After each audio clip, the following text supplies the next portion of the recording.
There's no doubt that Gran Turismo 7 is an absolutely stellar game, and it's already come a pretty long way considering the size of the updates that we've received. We've got new content updates, layouts on tracks, although it was only one track, and 3 new cars already, which were free, and we've also seen some big changes to the in-game economy. At the start of the game, it was a soulless grind trying to get credits, but now it's relatively easy. Is it too easy? Let's jump in.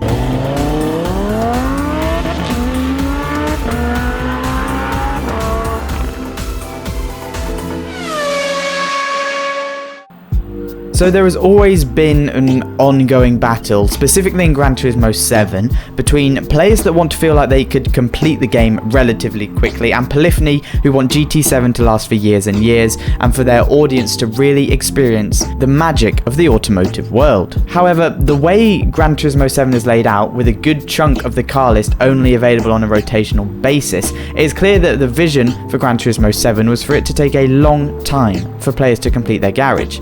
The grind of the game was intentional from the beginning, although undoubtedly it was far too much of a grind right at the start. This is in stark contrast to Forza Horizon 5. This throws cars at you so quickly and regularly that any thought of grinding and earning your garage was entirely absent. Obviously, when people figured out just how long it would take to earn enough credits to buy one of the 20 million credit cards, for example, following the reward slashing of Update 1.07 and 1.08, the review bombing and outrage started. But since the course correction of Update 1.11, the economy has tilted dramatically the other way. There are some huge rewards now available. Some are one-off infusions of cash, such as circuit experience rewards and endurance missions, but others are repeatable and highly exploitable. For example, the Tokyo Expressway World Touring Car 600 event can get you 825,000 credits in 20 minutes, and it can be even faster if you can do it avoiding barrier collision penalties. Just one 20-minute race earns enough credits to cover the 3 new cars that arrived in Update 1.13, which seems like somewhat of an oversight on the part of Polyphony. The GT7 community expected a Tomahawk nerf to come flying in with Update 1.13, but it didn't. You can still blast your way around Tokyo and farm credits at a rapid rate.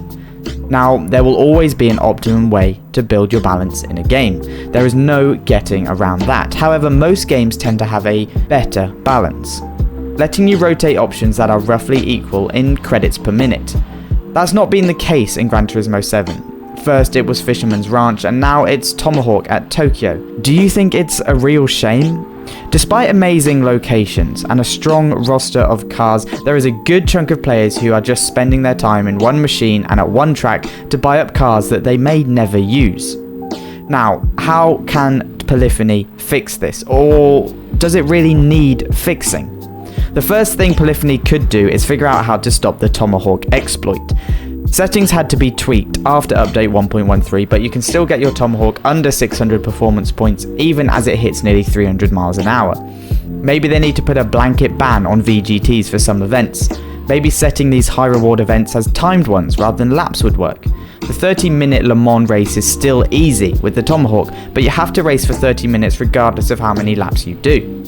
Some players may question why these exploits even need to be removed. Simply put, they break the gameplay cycle. Now, of course, we understand that you don't have to take part in these grinds if you don't want to, but the fact that you can take a 300-mile-an-hour monster into a race that can then last as long as just 20 minutes seems to defeat the object. As we said, there will always be a most profitable way to play a racing game like GT7, but to have such a cracked exploit that has seen players rack up more than 50,000 miles on one car, to us, seems to go against the ethos of Gran Turismo 7. This is a game that wants you to traverse automotive history, feel the passion and power in each manufacturer and track. Now, we also understand that people game for different reasons. It may be just jumping on for 30-40 minutes after work, or it may be long 8-hour sessions on the weekends that get you going when it comes to gaming. And of course, we ourselves have created a guide to help you perfect this exploit should you want to complete it.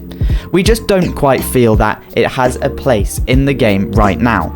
Sure, a credit grind is always useful, especially for those players that don't have much time to play and still want to be able to participate in races using the 20 million credit legend cars.